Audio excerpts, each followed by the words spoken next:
আজকে আমি তোমাদের সাথে মাশরুমের রেসিপি শেয়ার করব। আর এই মাশরুম আমি ফার্স্ট টাইম রান্না করছি। Hello everyone, welcome to my পার্নাস kitchen page. সেই জন্য আমি 200 গ্রামের মতো মাশরুম নিয়ে নিলাম, নিয়ে ভালো করে ধুয়ে নিয়েছি।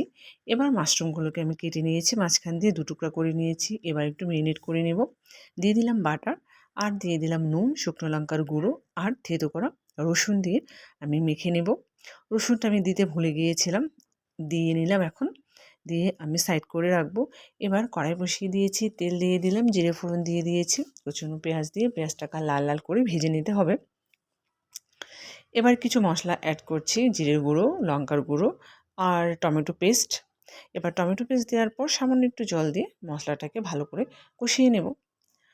কষানো হয়ে গেলে আমি মেরিনেট করে রাখা মাশরুমগুলো দিয়ে দিচ্ছি।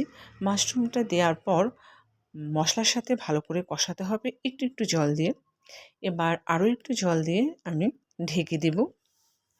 এবার ঢাকনা খুলে ধনেপাতা দিয়ে দেব। এইভাবে রান্না করলে লুচি, পরোটা, ফ্রাইড রাইসের সাথে খেতে ভালো লাগবে। আর আমি ফার্স্ট টাইম রান্না করলাম, তাই আমি আমার আইডিয়া থেকে রান্না করলাম।